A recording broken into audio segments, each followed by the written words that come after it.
One of the verses from the YouVersion Bible app devotional that we're going through for Advent is Genesis 1, especially verse 31. It says, God saw all that he had made, and it was very good. That makes me think of a few things. Number one, credit where credit is due. God made. Number two, it was very good. Now, I and you and we have covered that very good up with sin after sin after sin. But at its base, what he has created is good. The encouragement that we can take from that is we might have to mine through some things. We might have to dig a little bit, but there's good at the heart of you, at the heart of me. There's good in this world. And so keep looking for that goodness because God is there. My name is Gary. I'm one of the pastors at Living Water Community Church, and this is a Wednesday update for December 9, 2020. And what I've been doing is hopefully giving you a little encouragement by looking at a verse, by looking at a little thought that we can hold on to midweek. My hope is that it encourages you, that it reminds you that God is giving those glimpses throughout the week for you to notice, for you to pay attention to. So as I do that, I also want to give you just a few things to pay attention to for past week, for upcoming week, for you to stay connected to the life of living water.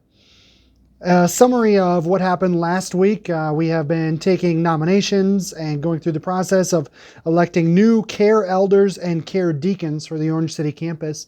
And if you weren't able to be with us this past week, then I wanted to update you on who was chosen. So as our new incoming care elders, we have Terry Popma and Monique Skibout. And as an incoming care deacon, we have Bonnie DeYoung. So thanks be to God for providing people for those positions, and we ask that the Holy Spirit would equip them. Keep praying for them. Keep praying for your entire leadership team. Then looking forward to what is coming up on Sunday, the December 13 service. Number one, it's going to be a little bit different of an order of worship because we are going to have our kids participate in the service this week. Foregoing a Christmas program, we're going more with a kids' participation in a regular Sunday worship. And as we do that, they're going to have a couple of things.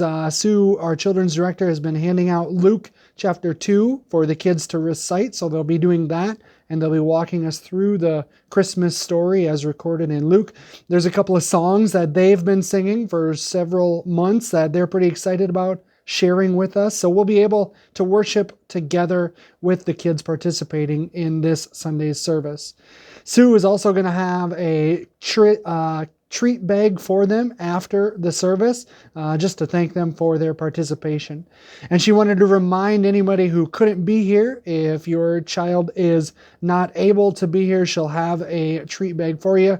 You just have to contact her and she can come drop it off for you, or you can meet her at church and she can have that ready for you. As far as the passage focus, what are we going to talk about for the message time, for the sermon time? We're going to be focusing on the shepherds. Remember, we've been going through the characters of Christmas for this Advent season. And we're going to look at Luke chapter 2 as the kids recite that for us. And we're going to focus especially on the section with the shepherds, where the angels come to them and give them the message. And so prepare your hearts by reading through Luke chapter 2 and see what the Holy Spirit has to give you. A couple of advance notice kind of things. We will be having a Christmas Eve service, and that will be at 6 o'clock. And that'll be a very, just looking at the Christmas story, singing a lot of music, singing a lot of songs. Just a time for us to worship the Lord together on Christmas Eve at 6 o'clock. With all of that being said, you have the ability to catch us online. You can check out our YouTube channel. You can follow us on Facebook. Just make sure you stay connected however you possibly can. And most of all, keep looking for the good. Maybe that means keep looking for the good in yourself. Keep looking for the good in others. Keep looking for the good in the world, because God has put it there. And it might be that we've covered it up with some stuff, but it is there. So keep looking for the good. Grace and peace to you. I'll see you on Sunday.